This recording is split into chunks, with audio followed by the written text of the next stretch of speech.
प्रणाम करती हूँ मैं आप सभी के चरणों में। सभी अपने अपने चरणों में मेरा प्रणाम स्वीकार करना। आज एक और कहानी लेके आई हूँ आपके लिए, छोटी सी, जिसका शीर्षक है पावन अमरनाथ यात्रा की शिव पार्वती कथा। अगर आपको ये कहानी अच्छी लगे तो प्लीज़ मेरे चैनल को लाइक, शेयर, सब्सक्राइब और कमेंट ज़रूर करें। एक बार देवी पार्वती ने देवों के देव महादेव से पूछा, ऐसा क्यों है कि आप अजर हैं, अमर हैं, लेकिन मुझे हर जन्म के बाद नए स्वरूप में आकर फिर से बरसों तप के बाद आपको प्राप्त करना होता है। जब मुझे आपको पाना है तो मेरी तपस्या और इतनी कठिन परीक्षा क्यों?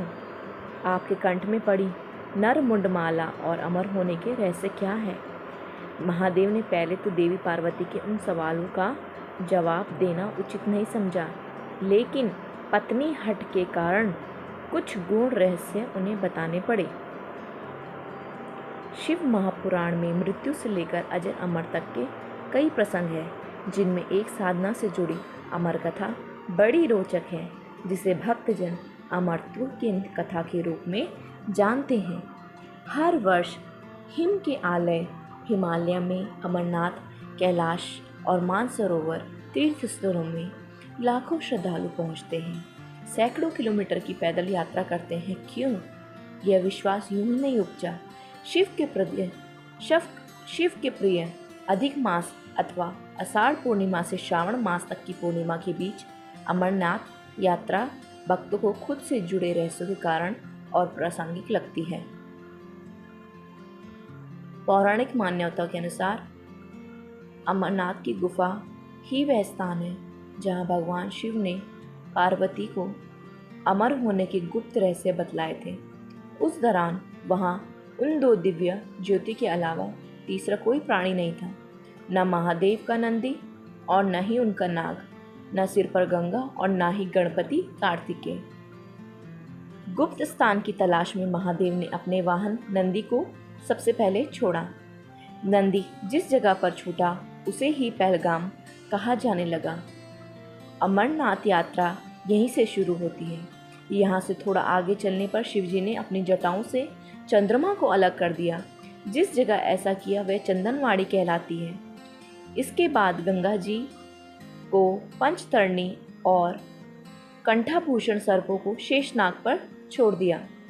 इस प्रकार इस पड़ाव का नाम शेषनाग पड़ा।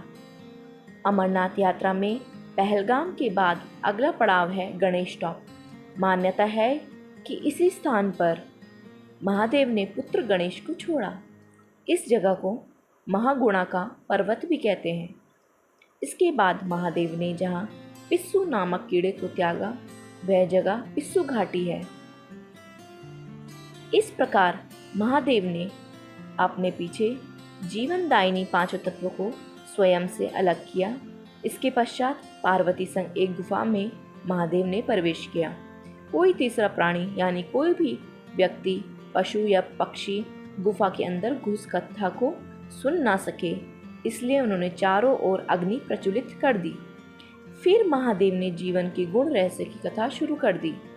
कथा सुनते सुनते देवी पार्वती को नींद आ गई। वह सो गई और महादेव को यह पता नहीं चला। वह कथा सुनाते रहे। यह कथा इस समय दो सफ़ेद कबूतर सुन रहे थे और बीच बीच में गूं गूं की आवाज़ निकल रही थी। महादेव को लगा कि पार्वती मुझे सुन रही हैं और बीच बीच में हुंकार भर रही। चूँकि वैसे भी भोले अपने में मग्न थे तो सुनाने के अलावा ध्यान कबूतरों पर नहीं गया। दोनों कबूतर सुनते रहे। जब कथा समाप्त होने पर महादेव का ध्यान पार्वती पे गया तो उन्हें पता चला कि वे तो सो रही है। तो कथा सुन कौन रहा था? उनकी दृष्टि तब दो कबूतरों पर पड़ी तो महादेव को क्रोध आ गया। वही कबूतर का जोड़ा उनकी शरण में आ गया और बोला, भगवान, हमने आपसे अमर कथा सुनी है। यदि आप हमें मार देंगे तो यह कथा झूठी हो जाएगी। हमें पथ प्रदान करें। इस पर महादेव ने उन्हें वर दिया कि तुम सदैव इस स्थान पर शिव व पार्वती के प्रत्येक चिन्ह में निवास करोगे। अंततः कबूतर का यह जोड़ा अमर हो गया और यह गुफा अमर कथा की साक्षी हो गई। इस तरह इस स्थान का नाम अमरनाथ पड़ा। धन्यवाद।